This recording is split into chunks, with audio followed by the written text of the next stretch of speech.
Sacramento Kings. Hey, hey, hey. Remember back in the day when they had Jay Williams and Chris Webber and Lottie Divac? I mean, those were the golden years for the Sacramento Kings. But now, I don't know if they're kings anymore. I feel like princes a little bit. They're trying to gain that kingmanship.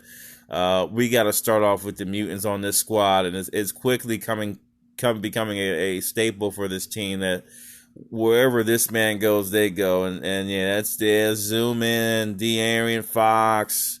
To me, that's the go getter, right? He's the offense. He's gonna have a move. The mistakes he makes is gonna impact the entire team. And De'Aaron Fox is their superstar. That's their first mutant, even though he's not their primary scorer. Where he goes, they goes from a controlling generalship of the floor.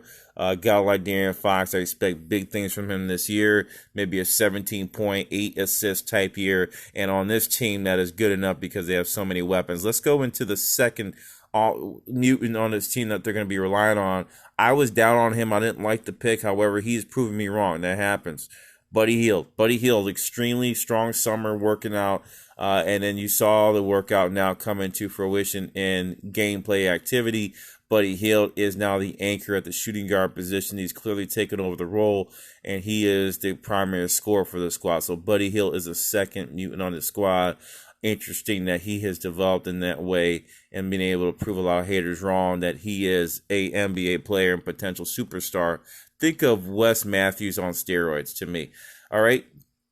Or younger Wes Matthews. I apologize. So now here we go in, right? And we look at this team and we say, who else is available on this squad? And it's quite simple to me.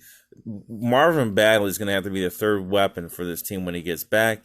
Marvin Bagley, 6'11", 235, the big draft pick, highly acclaimed out of California. I think he has all the tools and weapons to be one of the better power forwards in the league, top 10. So we got to see what Marvin Bagley is able to produce in his second year out of Duke.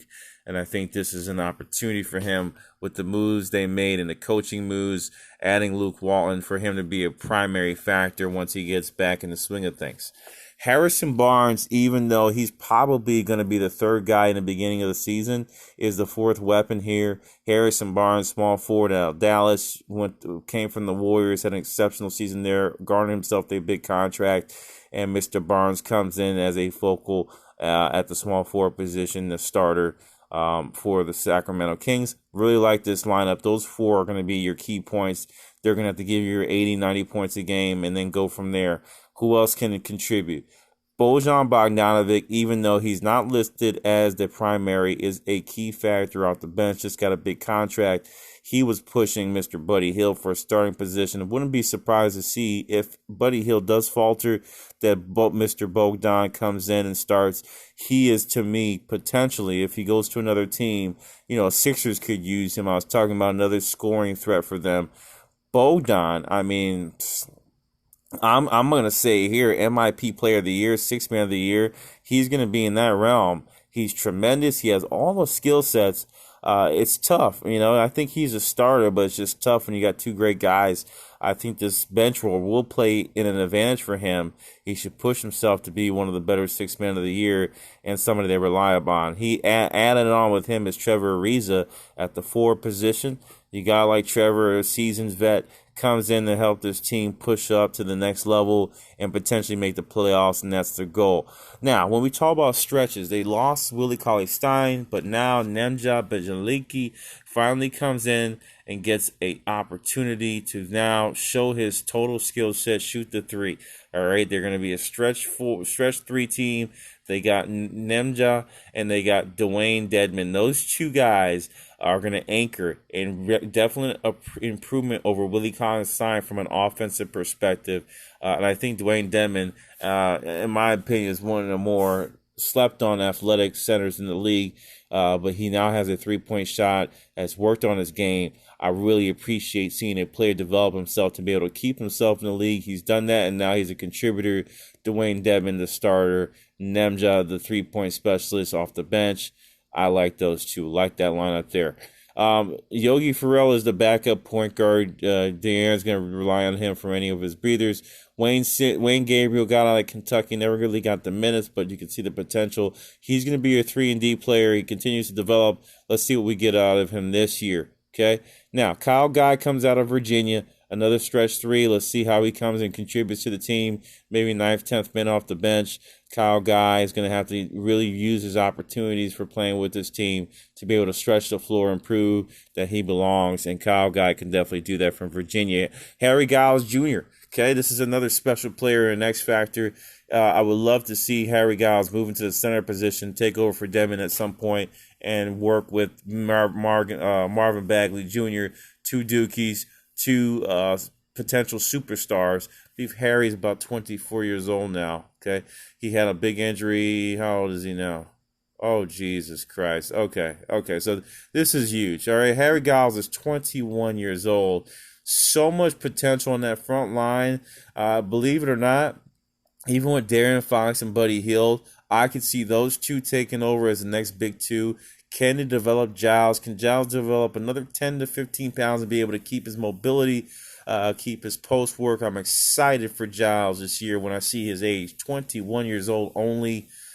I'm excited. Let's see what they can get from him. Can he come back into the form as one of the nation's top players out of high school? Daquan Jeffries comes in, a big leaping a guy out of, I believe it was out of Tulsa.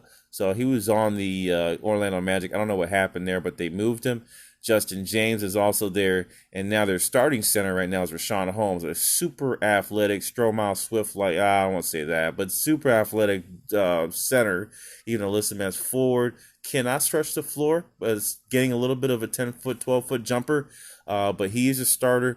He comes in. It's going to be tough for Harry Giles to replace this man because he's really worked himself up, and he is a prototypical, 26 years old, he's your prototypical big center, leaping ability, good rebounding, can play defense, and he's probably, in my opinion, one of their key proponents of winning after losing Cauley-Stein. He's going to be a key factor. He's going to have to contribute. 10 and 6 is what I expect. 10 rebounds, 10.6 rebounds, maybe 2 or 3 block shots. If he can do that, he puts him in the running and a potential opportunity to make the playoffs. Corey Joseph is signed as a big vet point guard. Think of him as a big defensive guard. I didn't like this pickup, but they got him. So Corey Joseph joins his team as, again, a big defensive guard. Think of an Avery Bradley type, defend all the great guards in the East. Caleb Swell, again, is a guy, if he got minutes, he could prove dividends from an offensive perspective. Really smooth inside big man that can score with the best of them. Kind of reminds me of Zach Randolph, the guy that lost, a little bit slower, but same propensity inside of 10 feet. Really dangerous, great scoring power forward. Exciting to see what we can get out of him. So in all, what I got this team, the Sacramento Kings, you see their record right now, 2-5. I see them as maybe the 10th or 11th team in the West. They're going to have to continue to build through the draft, see what they can get. They may need to upgrade that small forward position, even though they have a borderline all-star in Harrison Barnes. To take it to the next level, he is older. They need to find a superstar at the small forward position. And I hate to say it, if Buddy Hield does not develop 20, 21 points a game, they may want to upgrade the guard position. But I think they're really solid. They have all the pieces that they need to grow. It's just that they're not going to grow fast enough to be able to keep up with the strength in the West. Again, we look at the Sacramento Kings and say, hey, development, trust the process. They got all the pieces. They got their 5 potential starters. They got their bench players, but they're going to have to see the improvement, gel, and if it doesn't work out, get in the draft, try to find that superstar, that Zion, that LeBron James type player that you can add on to this team to solidify them and get them into the playoffs in the Wild Wild West. All 4 Sports sign off. That's my review on the Sacramento Kings. Peace.